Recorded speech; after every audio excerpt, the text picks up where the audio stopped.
Hello बच्चों, कैसे हैं आप। आज हम कक्षा 7 विषय विज्ञान अध्याय 10 विद्युत धारा और इसके प्रभाव electric current and its effect. तो इस चैप्टर के हम सभी क्वेश्चन आंसर्स देखने वाले हैं। तो आइए चलिए देखते हैं। पाठगत प्रश्न। प्रश्न 1, क्या ट्रैक्टरों, ट्रकों तथा इन्वर्टर में उपयोग होने वाली बैटरियां भी सेलों से बनी हैं? तब फिर इन्हें बैटरी क्यों कहते हैं? तो ट्रैक्टरों, ट्रकों तथा इन्वर्टरों में उपयोग होने वाली बैटरियों में शुष्क सेल नहीं होते। इनमें प्लेटों के कई सेट होते हैं। प्लेट का प्रत्येक सेट एक सेल की तरह व्यवहार करता है। अनेक सेलों से मिलकर के बनी होने के कारण इन्हें बैटरी कहते हैं। यानी कि इनमें बहुत सारे सेलों का उपयोग किया जाता है, इसलिए इन्हें बैटरी कहा जाता है। अभ्यास है। प्रश्न 1, विद्युत परिपथों के निम्नलिखित अवयवों को निरूपित करने वाले प्रतीक अपनी नोटबुक पर खींचिए। संयोजक तार, स्विच ऑफ की स्थिति, विद्युत बल्ब, विद्युत सेल, स्विच ऑन की स्थिति में तथा बैटरी। तो यहाँ पर देखिए, जब हम कोई विद्युत परिपथ बनाते हैं तो हम उसमें निम्नलिखित अवयव काम में लेते हैं। तो उन अवयवों को हमें प्रतीकों के रूप में बताना है। तो अवयव है जैसे संयोजक तार। तो यहाँ पर देखिए, ये संयोजक तार का चित्र दे रखा है, इस प्रकार का यह दिखाई देता है। लेकिन जब हम विद्युत परिपथ में काम करते हैं, विद्युत परिपथ की बात करते हैं, तो उनमें जब हम प्रतीकों का इस्तेमाल करते हैं तो संयोजक तार का प्रतीक, ये एक सीधी लाइन, सीधी रेखा जो होती है, यह संयोजक तार का मतलब होती है। तो जब हम प्रतीकों के रूप में दिखाएंगे तो संयोजक तार को इस प्रकार से दिखाया जाता है, एक सीधी रेखा बना करके।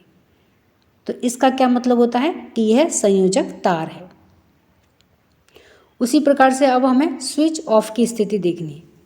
तो जब हम स्विच ऑफ की स्थिति देखते हैं तो यहाँ देखिए, यह चित्र दिखाया गया है। इस स्थिति में जब यह ऑफ है, यानी कि यह इससे जुड़ा हुआ नहीं है। यहाँ पर देखिए, यह जुड़ा हुआ नहीं है। तो यह कैसी स्थिति है? यह स्विच ऑफ की स्थिति है। इस स्थिति को अब हमें विद्युत परिपथ में प्रतीक के रूप में दिखाना है। यह तो चित्र है। प्रतीक के रूप में जब हम दिखाएंगे तो इसमें देखिए, यह प्रतीक है। तो इसमें देखिए, यह जो लाइन है यह उठी हुई है, यह इस वाले बिंदु के साथ में जुड़ी हुई नहीं है। तो इसका मतलब क्या हुआ? यह स्विच ऑफ की स्थिति है। अब देखिए विद्युत बल्ब। तो बल्ब का चित्र किस प्रकार का होता है, यह हमें यहाँ सामने दिखाई दे रहा है। लेकिन जब हम विद्युत बल्ब को प्रतीक के रूप में देखेंगे तो किस प्रकार से प्रतीक होता है विद्युत बल्ब का प्रतीक? जब भी हमें परिपथ में विद्युत बल्ब दिखाना हो तो हमें इस प्रकार का चित्र बनाना पड़ेगा। तो यह किसका प्रतीक है? विद्युत बल्ब का प्रतीक है। अब है विद्युत सेल। तो देखिए, विद्युत सेल का चित्र इस प्रकार का होता है। इसमें इसका यह भाग धनात्मक भाग है और यह भाग ऋणात्मक है, और यह एक सेल है, विद्युत सेल। जब हम प्रतीक के रूप में लिखेंगे तो किस प्रकार से लिखा जाता है विद्युत सेल? इस प्रकार से। तो यहाँ पर देखिए, यह एक इसकी बड़ी डंडी है और यह एक छोटी डंडी है। बड़ी डंडी पर यह धनात्मक होती है और जो छोटी वाली होती है यह ऋणात्मक होती है। तो इसके ये 2 पॉइंट हैं, एक पॉजिटिव पॉइंट है और एक नेगेटिव पॉइंट है। तो विद्युत सेल को इस प्रकार से प्रतीक के रूप में लिखा जाता है। अब है स्विच ऑन की स्थिति। तो स्विच ऑन की स्थिति में देखिए, इस प्रकार का चित्र होता है जिसमें कि ये दोनों ही जुड़े हुए हैं। देखिए, एक भी हटा हुआ नहीं है पॉइंट। तो यह कौन सी स्थिति होती है? स्विच ऑन की स्थिति। लेकिन अगर हमें इसको प्रतीक के रूप में दिखाना हो तो किस प्रकार से दिखाएंगे? इस प्रकार से, जब यह दोनों पॉइंट से जुड़ा हुआ हो तो यह है स्विच ऑन की स्थिति है। उसी प्रकार से अब हम देखते हैं बैटरी। देखिए, 2 सेल आपस में जुड़े हुए हैं, तो अब हम इसे सेल नहीं कहेंगे, अब हम इसे क्या कहेंगे? बैटरी। तो बैटरी में 2 सेल आपस में जुड़े हुए हैं, और अगर हमें इन्हें प्रतीक के रूप में दर्शाना हो तो किस प्रकार से दर्शाएंगे? देखिए, एक सेल का इतना भाग होता है और ये 2 सेल जुड़े हुए हैं, तो इनके 2 सेल के ये 2 भाग हो गए। तो ये बैटरी का प्रतीक है। एक सेल का धनात्मक ये देखिए, ये पूरा एक सेल का भाग है और ये पूरा दूसरे सेल का भाग है। इस तरह से ये मिलकर के क्या बना, बैटरी बनी। तो ये बैटरी का प्रतीक चिन्ह है। प्रश्न 2, चित्र 10.21 में दर्शाए गए विद्युत परिपथ को निरूपित करने के लिए परिपथ आरेख खींचिए। देखिए चित्र ये रहा 10.21, हमारे सामने यह चित्र दिखाया गया है। यह किसका है, विद्युत परिपथ का एक चित्र है। अब हमें इसका एक रेखा चित्र हमें बनाना है। यानी कि यहाँ पर देखिए जैसे हमें विद्युत बल्ब दिखाई दे रहा है। अब इस विद्युत बल्ब की जगह हमें क्या करना है, इसका प्रतीक चिन्ह लिखना है, प्रतीक चिन्ह बनाना है कि विद्युत बल्ब को हम किस प्रकार से रेखांकित करते हैं, उसे किस प्रकार का उसका प्रतीक चिन्ह होता है। यहाँ पर देखिए यह क्या है, सेल है। तो सेल का रेखा चित्र किस प्रकार का होता है, अभी हमने देखा था प्रतीक चिन्ह किस प्रकार का होता है, तो वह हमें बनाना है। और यह पर देखिए यह इसका जो टर्मिनल है वह इससे जुड़ा हुआ नहीं है। तो यह किस प्रकार की स्थिति है, यह स्विच ऑफ की स्थिति है। तो इसे भी हमें रेखा चित्र के माध्यम से बताना है। तो आइए इन्हें देखते हैं। तो यहाँ पर सबसे पहले देखिए हमें क्या दिख रहा है, यह बल्ब दिख रहा है। तो बल्ब का प्रतीक चिन्ह किस प्रकार से था, इस प्रकार से बल्ब को दर्शाते हैं। तो यह एक विद्युत बल्ब हो गया। अब इस विद्युत बल्ब का एक सिरा किसके साथ में जुड़ा हुआ है, यहाँ पर देखिए सेल के साथ में जुड़ा हुआ है। तो यहाँ पर देखिए हमने सेल बना दिया, यह रहा सेल। सेल को इसी प्रकार से दर्शाते हैं, इसकी एक रेखा बड़ी होती है और एक रेखा छोटी होती है। बड़ी रेखा धनात्मक भाग को दिखाती है और जो छोटी रेखा होती है वह ऋणात्मक भाग को दिखाती है। और यहाँ पर देखिए यह स्विच ऑफ की स्थिति है। तो यहाँ पर देखिए हमने यह स्विच बनाया और इसको ऊपर की तरफ कर दिया। यह ऊपर की तरफ है, इसका मतलब क्या है, यह ऑफ की स्थिति है, स्विच ऑफ की स्थिति। तो इस प्रकार से यह परिपथ का आरेख है। प्रश्न 3, चित्र 10.22 में 4 सेल दिखाए गए हैं। रेखाएं खींच करके यह निर्दिष्ट कीजिए कि 4 सेलों के टर्मिनलों को तारों के द्वारा संयोजित करके आप बैटरी कैसे बनाएंगे। यानी कि इन तारों को हम किस प्रकार से आपस में जोड़ें कि बैटरी बन जाए। तो आइए हम इसका रेखा चित्र खींच करके देखते हैं। तो देखिए अब इन सेलों को हम किस प्रकार से जोड़ेंगे। पहले सेल का ये धनात्मक सिरा दूसरे सेल के ऋणात्मक सिरे से जुड़ेगा। अब इस दूसरे सेल का जो धनात्मक सिरा है, ये देखिए यहाँ पर इस सेल का ये धनात्मक सिरा है, यह तीसरे सेल के यहाँ ऋणात्मक सिरे से जुड़ा हुआ है। और इस तीसरे सेल का जो धनात्मक सिरा है वह चौथे सेल के ऋणात्मक सिरे से यहाँ जुड़ा हुआ है। तो इस तरह से यह परिपथ पूरा हो गया है। तो इस तरह से यह क्या बन गई, एक बैटरी बन गई। प्रश्न 4, चित्र में दर्शाए गए परिपथ में बल्ब दीप्त नहीं हो पा रहा है, क्या आप इसका कारण पता लगा सकते हैं। परिपथ में आवश्यक परिवर्तन करके बल्ब को प्रदीप्त कीजिए। तो यहाँ पर देखिए सामने यह चित्र दिखाई दे रहा है। तो इस चित्र में हमें क्या कहा है कि यह बल्ब प्रदीप्त नहीं हो पा रहा है, तो हमें इसका कारण पता लगाना है। तो इस चित्र में देखिए हमें क्या दिखाई दे रहा है कि बल्ब का एक सिरा, तो यहाँ पर देखिए ये एक बल्ब के ऋणात्मक टर्मिनल से जुड़ा हुआ है और दूसरा सिरा दूसरे सेल के ऋणात्मक टर्मिनल से जुड़ा हुआ है। यानी कि बल्ब के दोनों सिरे दोनों सेलों के ऋणात्मक टर्मिनल से जुड़े हुए हैं। तो दोनों सेलों के ऋणात्मक टर्मिनल से जुड़े होने के कारण यह परिपथ पूरा नहीं है। और जब परिपथ पूरा नहीं है तो इसमें विद्युत धारा का प्रवाह नहीं होगा, जिसकी वजह से यह बल्ब प्रदीप्त नहीं होगा। तो इसकी क्या वजह है, इसकी यह वजह है कि बल्ब के दोनों सिरे दोनों सेलों के ऋणात्मक टर्मिनल से जुड़े होने के कारण यह बल्ब प्रदीप्त नहीं होगा। अब यह हमें पता करना है कि यह इसमें किस प्रकार से आवश्यक परिवर्तन करें कि यह बल्ब प्रदीप्त हो जाए। तो इन दोनों सेलों की स्थिति को बदल करके हम इस बल्ब को प्रदीप्त कर सकते हैं, जला सकते हैं। तो आइए चित्र के माध्यम से देखते हैं कि किस प्रकार से इन सेलों की पोजीशन में हम चेंज करके इस सेल को जला सकते हैं, प्रदीप्त कर सकते हैं। तो इसमें एक सेल के ऋणात्मक टर्मिनल को दूसरे सेल के धनात्मक टर्मिनल से बल्ब को जोड़ करके उसे दीप्त किया जा सकता है। अब हम इसे चित्र के माध्यम से देखते हैं। तो देखिए चित्र में अब क्या करा है कि इसमें पहले वाले सेल की पोजीशन को चेंज किया गया है। तो पहले वाले सेल को अब उल्टा करके लगा दिया है। तो उल्टा करने से क्या है कि सेल का जो धनात्मक सिरा है वह इधर की तरफ आ गया है और ऋणात्मक सिरा इधर चला गया है। तो उसकी वजह से क्या हुआ कि बल्ब का एक सिरा सेल के धनात्मक टर्मिनल से जुड़ गया और जो दूसरा सिरा है वह दूसरे सेल के ऋणात्मक टर्मिनल से पहले की भांति ही जुड़ा हुआ है। इसमें कोई परिवर्तन हमने नहीं किया है। तो अब इस स्थिति में क्या हुआ कि बल्ब का एक सिरा धनात्मक टर्मिनल से और दूसरा सिरा ऋणात्मक टर्मिनल से जुड़ गया। तो यह परिपथ पूरा हो गया। परिपथ पूरा होने पर इसमें विद्युत धारा का प्रवाह होगा और यह बल्ब प्रदीप्त हो जाएगा। तो इस तरह से हम पहले सेल की जो पोजीशन है, स्थिति है, उसमें हम परिवर्तन करके इस बल्ब को जला सकते हैं। दूसरी स्थिति में क्या है कि हम पहले सेल को तो ऐसे ही रहने दें और दूसरे सेल की स्थिति में परिवर्तन कर दें। अब अगर हम इस सेल को उल्टा करके लगाएंगे तो क्या होगा कि इधर की तरफ तो क्या होगा कि बल्ब का जो सिरा है वह धनात्मक टर्मिनल से जुड़ जाएगा जब हम इस सेल को उल्टी पोजीशन में लगाएंगे तो, और इधर की तरफ इसका ऋणात्मक टर्मिनल आ जाएगा और पहले का सेल पहले की भांति उसी प्रकार से जुड़ा रहेगा। तो इस स्थिति में क्या होगा कि बल्ब का एक सिरा तो देखिए यह ऋणात्मक टर्मिनल से जुड़ा हुआ है और दूसरा सिरा किससे जुड़ गया, यह धनात्मक टर्मिनल से जुड़ गया, दूसरे सेल के धनात्मक टर्मिनल से जुड़ गया। तो इस प्रकार से बल्ब के दोनों सिरे, एक सिरा धनात्मक टर्मिनल से और दूसरा सिरा ऋणात्मक टर्मिनल से जुड़ गया। तो इस स्थिति में जो परिपथ है वह पूरा हो गया। परिपथ पूरा होने पर विद्युत धारा का प्रवाह होगा और बल्ब जो है वह जल उठेगा। तो इस प्रकार से हम एक एक करके दोनों सेलों की स्थिति में परिवर्तन करके बल्ब को जला सकते हैं।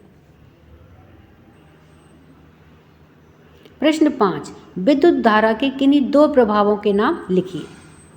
तो विद्युत धारा के दो प्रभावों के नाम हैं, पहला है विद्युत धारा का तापीय प्रभाव और दूसरा है विद्युत धारा का चुंबकीय प्रभाव। प्रश्न 6, जब किसी तार से धारा प्रवाहित करने के लिए स्विच को ऑन करते हैं तो तार के निकट रखी चुंबकीय सुई अपनी उत्तर दक्षिण स्थिति से विक्षेपित हो जाती है, स्पष्ट कीजिए। तो जब किसी तार से विद्युत धारा को प्रवाहित करने के लिए स्विच को ऑन करते हैं तो यह तार एक चुंबक की भांति व्यवहार करने लगता है। इस कारण से जब तार से विद्युत धारा प्रवाहित होती है तब विद्युत धारा के चुंबकीय प्रभाव के कारण तार के निकट रखी हुई चुंबकीय सुई अपनी उत्तर दक्षिण स्थिति से विक्षेपित हो जाती है, क्योंकि तार के अंदर चुंबकीय प्रभाव आ जाता है। विद्युत धारा प्रवाहित होने के कारण तार है वह चुंबक की भांति कार्य करने लगता है। तो इसलिए उसके निकट रखी हुई चुंबकीय सुई अपनी उत्तर दक्षिण स्थिति से विक्षेपित हो जाती है। प्रश्न 7, यदि चित्र 10.24 में दर्शाए गए विद्युत परिपथ में स्विच को ऑफ किया जाए तो क्या चुंबकीय सुई विक्षेप दर्शाएगी। तो यहाँ पर देखिए ये चित्र 10.24 है। तो इसमें यदि यह देखिए स्विच ऑफ की अवस्था है, इसमें यह स्विच ऑफ है, यानी कि सर्किट जो है वह खुला हुआ है, ओपन सर्किट है। तो अब इसमें यह पूछा गया है कि यदि यह स्थिति है तो क्या यह चुंबकीय सुई विक्षेपण दर्शाएगी। अब चूंकि इसमें कोई विद्युत धारा का स्रोत जुड़ा हुआ नहीं है, विद्युत धारा का स्रोत जैसे कि कोई सेल, देखिए इस प्रकार से सेल को कोई स्रोत या फिर कोई बैटरी इसमें जुड़ी हुई नहीं होने के कारण विद्युत धारा का प्रवाह नहीं होगा। और जब विद्युत धारा का प्रवाह नहीं होगा तो चाहे हम इस स्विच को ऑफ करें या फिर ऑन करें, यह चुंबकीय सुई विक्षेपण नहीं दिखाएगी और यह बल्ब भी नहीं जलेगा। यानी कि इसमें पहले एक विद्युत धारा के स्रोत के लिए एक सेल या फिर एक बैटरी इस परिपथ में जोड़नी पड़ेगी। उसके पश्चात यदि स्विच ऑफ किया जाएगा तो इसमें विद्युत धारा प्रवाहित नहीं होने के कारण यह चुंबकीय सुई विक्षेपण नहीं दिखाएगी। और जब हम इस स्विच को ऑन कर देंगे तो विद्युत धारा प्रवाहित होने लग जाएगी और यह चुंबकीय सुई विक्षेपण दर्शाएगी। तो इसलिए चुंबकीय सुई के विक्षेपण के लिए सबसे पहले हमें इसमें एक सेल या बैटरी परिपथ में जोड़नी पड़ेगी। तो इस प्रकार से इसमें चुंबकीय सुई का विक्षेपण नहीं होगा, क्योंकि इस परिपथ में विद्युत सेल नहीं जोड़े गए हैं, इसलिए इस परिपथ में विद्युत धारा का प्रवाह नहीं होगा और चुंबकीय सुई विक्षेपण नहीं दर्शाएगी।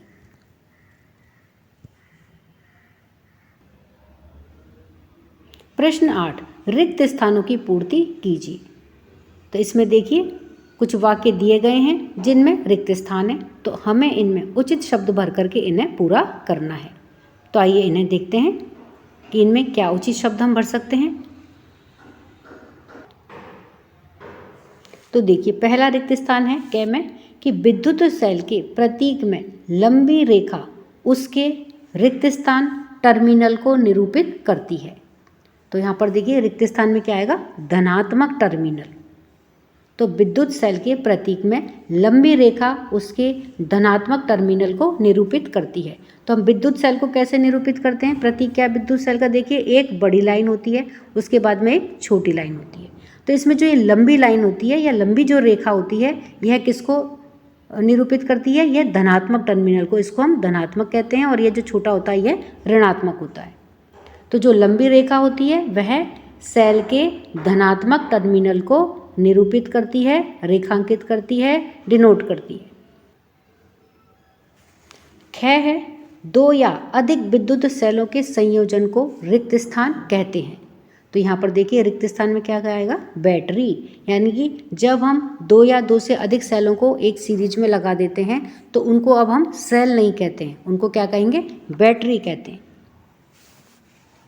ग है, जब किसी विद्युत हीटर के स्विच को ऑन करते हैं तो इसका रिक्त स्थान रक्त तप्त या लाल हो जाता है। तो उस हीटर का कौन सा भाग ऐसा है जो कि रक्त तप्त हो जाता है, तो रिक्त स्थान में क्या आएगा, देखिए तंतु यानी कि फिलामेंट। तो जब किसी विद्युत हीटर के स्विच को ऑन करते हैं तो इसका तंतु रक्त तप्त या लाल हो जाता है। घ है, विद्युत धारा के तापीय प्रभाव पर आधारित सुरक्षा युक्ति को रिक्त स्थान कहते हैं। तो क्या कहते हैं, फ्यूज कहते हैं। विद्युत धारा के तापीय प्रभाव पर आधारित सुरक्षा युक्ति को फ्यूज कहते हैं। प्रश्न 9, निम्नलिखित कथनों पर सत्य अथवा असत्य अंकित कीजिए। तो यहाँ पर नीचे देखिए कुछ कथन दिए गए हैं जिन्हें हमें पढ़ करके यह पता लगाना है कि यह कथन सत्य है अथवा असत्य है। अगर यह कथन सत्य है तो हमें उसके सामने सत्य लिखना है, और अगर यह कथन असत्य है तो हमें उसके सामने असत्य लिखना है। तो आइए इन कथनों को देखते हैं। तो देखिए क्या कथन है कि दो सेलों की बैटरी बनाने के लिए एक सेल के ऋण टर्मिनल को दूसरे सेल के ऋण टर्मिनल से संयोजित करते हैं। यानी कि हमें दो सेलों को जोड़ करके बैटरी बनानी है, तो उसमें एक सेल का ऋण टर्मिनल और दूसरे सेल का भी ऋण टर्मिनल अगर हम जोड़ेंगे तो क्या बैटरी बन जाएगी। तो यह कथन असत्य है, गलत है। ख है, जब किसी फ्यूज में से किसी निश्चित सीमा से अधिक विद्युत धारा प्रवाहित होती है तो वह पिघल करके टूट जाता है। तो यह कथन सत्य है, क्योंकि फ्यूज का इसीलिए फ्यूज लगाया जाता है। फ्यूज का यही उपयोग होता है कि जब उसमें सीमा से ज़्यादा मात्रा में विद्युत धारा प्रवाहित होने लगती है तो वह पिघल करके टूट जाता है, जिससे कि जो परिपथ है वह खत्म हो जाता है और आग लगने से या कोई और दूसरी तरह की दुर्घटना होने से रुक जाती है। तो इसीलिए जो सर्किट वगैरह होते हैं, विद्युत परिपथ होते हैं, उनमें फ्यूज का उपयोग किया जाता है। ग है, विद्युत चुंबक चुंबकीय पदार्थों को आकर्षित नहीं करता है। तो यह कथन असत्य है, क्योंकि विद्युत चुंबक चुंबकीय पदार्थों को अपनी ओर आकर्षित करता है। घ है, विद्युत घंटी में विद्युत चुंबक होता है। तो यह कथन सत्य है, इसलिए इसके सामने सत्य लिखा गया है। प्रश्न 10, क्या विद्युत चुंबक का उपयोग किसी कचरे के ढेर से प्लास्टिक को पृथक करने के लिए किया जा सकता है, स्पष्ट कीजिए। यानी कि हम विद्युत चुंबक की सहायता से किसी कचरे के ढेर में से प्लास्टिक को अलग कर सकते हैं, तो इसका कारण स्पष्ट कीजिए। तो नहीं, क्योंकि विद्युत चुंबक प्लास्टिक से बनी हुई वस्तुओं को आकर्षित नहीं करता है, इसीलिए विद्युत चुंबक के उपयोग से किसी कचरे के ढेर में से प्लास्टिक को पृथक नहीं किया जा सकता है। क्योंकि हम जानते हैं कि जो प्लास्टिक है यह विद्युत का कुचालक होता है। तो जब उसमें से विद्युत धारा प्रवाहित ही नहीं होगी तो विद्युत चुम्बक ऐसे पदार्थों को अपनी ओर आकर्षित नहीं कर पाएगी। तो इसलिए हम विद्युत चुम्बक का उपयोग कचरे में से प्लास्टिक के को पृथक करने में नहीं कर सकते। प्रश्न 11, मान लीजिए कि कोई विद्युत मिस्त्री आपके घर के विद्युत परिपथ में कोई मरम्मत कर रहा है। वह तांबे के एक तार को फ्यूज के रूप में उपयोग करना चाहता है। क्या आप उससे सहमत होंगे? अपने उत्तर के लिए कारण दीजिए। तो हाँ, हम उससे सहमत हैं। वस्तुतः प्रत्येक विद्युत परिपथ में से प्रवाहित की जा सकने वाली विद्युत धारा की कोई अधिकतम सीमा होती है जिसे उसमें से सुरक्षापूर्वक प्रवाहित किया जा सकता है, यानी कि एक सीमा तक विद्युत धारा उसमें से सुरक्षापूर्वक प्रवाहित कर सकते हैं। यदि किसी दुर्घटनावश विद्युत धारा का मान इस सुरक्षा सीमा से अधिक हो जाता है तो तार अति तप्त हो सकते हैं, यानी कि तार बहुत ज़्यादा गर्म हो सकते हैं जिससे कि उनमें आग लग सकती है। अतः परिपथ में उचित फ्यूज का होना आवश्यक है जो अधिक विद्युत धारा को प्रवाहित होने पर शीघ्र ही पिघल करके टूट जाए और परिपथ को तोड़ दे। इससे आग लगने की संभावना नहीं होगी। तांबे के तार से बना हुआ फ्यूज ऐसा ही होता है। कॉपर या तांबे के तार से अधिक विद्युत धारा प्रवाहित होने पर वह पिघल करके टूट जाता है जिससे कि परिपथ की क्षति नहीं होती है। प्रश्न 12, जुबैदा ने पाठ्य पुस्तक के चित्र 10.4 में दर्शाए अनुसार एक सेल का होल्डर बनाया तथा इसे एक स्विच और एक बल्ब से जोड़ करके कोई विद्युत परिपथ बनाया। जब उसने स्विच को ऑन की स्थिति में किया तो बल्ब दीप्त नहीं हुआ। परिपथ में संभावित दोष को पहचानने में जुबैदा की सहायता कीजिए। तो यहाँ पर देखिए हमें चित्र में एक सेल होल्डर दिखाया गया है। तो अब हमें इसमें यह कमी बतानी है कि उसने परिपथ को बनाने में क्या क्या कमी की है जिसकी वजह से कि यह सेल से जुड़ा हुआ जो बल्ब है वह प्रदीप्त नहीं हो रहा है। तो उत्तर है कि परिपथ में संभावित दोष निम्न प्रकार के हो सकते हैं, यानी कि इस परिपथ में संभावित दोष हो सकते हैं, जैसे कि हो सकता है कि जिस रबड़ बैंड को धातु की पत्तियों को कसकर जकड़े रखने के लिए इस्तेमाल किया गया है वह ढीला हो। रबड़ के ढीला होने से सेल एक दूसरे से ठीक से संपर्क में नहीं होंगे जिससे कि सर्किट पूरा नहीं होगा और बल्ब नहीं जला होगा। यानी कि एक तो संभावित कारण यह हो सकता है कि उसने रबड़ बैंड को थोड़ा ढीला लगा दिया हो जिससे कि दोनों सेलों का संपर्क आपस में ठीक ढंग से ना होने के कारण सर्किट पूरा नहीं हुआ और बल्ब नहीं जला। दूसरा है कि सेलों को सही सीरीज में जोड़ा जाना जरूरी है, अर्थात एक सेल के पॉजिटिव यानी कि धनात्मक टर्मिनल को दूसरे सेल के नेगेटिव यानी कि ऋणात्मक टर्मिनल से जोड़ना आवश्यक होता है। तो हो सकता है कि जुबैदा ने इन्हीं सही सीरीज में नहीं जोड़ा हो और ऐसा होने पर भी बल्ब नहीं जलेगा। तीसरा है कि हो सकता है कि बल्ब फ्यूज हो या फिर स्विच ठीक ढंग से ऑन नहीं हुआ हो। यदि जुबैदा इन्हें ठीक से चेक कर ले तो बल्ब जरूर जलेगा।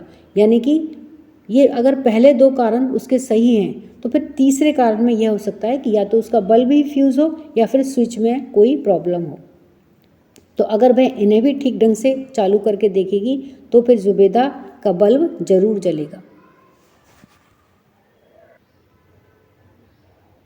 प्रश्न 13, चित्र 10.25 में दर्शाए गए विद्युत परिपथ में क्या है कि जब स्विच ऑफ की स्थिति में है तो क्या कोई भी बल्ब दीप्त होगा।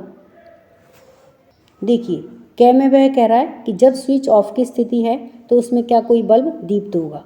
तो इसमें देखिए यह जो स्थिति दिखाई है वह कौन सी स्थिति है, स्विच ऑफ की स्थिति है। और जब स्विच को ऑन की स्थिति में लाते हैं तो बल्ब ABC के दीप्त होने का क्या क्रम होगा। तो देखिए क्या की स्थिति में यानी कि जब स्विच ऑफ की स्थिति है तो उस स्थिति में क्या होगा कि बल्ब का सर्किट पूरा नहीं होगा और जब सर्किट पूरा नहीं होगा तो उसमें विद्युत धारा का प्रवाह नहीं होगा और विद्युत धारा का प्रवाह नहीं होगा तो कोई सा भी बल्ब दीप्त नहीं होगा। ख की स्थिति में जब स्विच ऑन हो तो जब स्विच ऑन होगा तो सभी बल्बों के सर्किट पूरे हो जाएंगे यानी कि सभी में विद्युत धारा का प्रवाह होने लग जाएगा। तो इसीलिए सभी बल्ब एक साथ में ही दीप्त होंगे। तो इस प्रकार से हमने इस पाठ से संबंधित सभी अभ्यास कार्य को पूरा किया है। वीडियो पसंद आने पर वीडियो को लाइक करें, शेयर करें। चैनल पर नए हैं तो सब्सक्राइब करना ना भूलें। मिलते हैं नई वीडियो में। इसी के साथ धन्यवाद।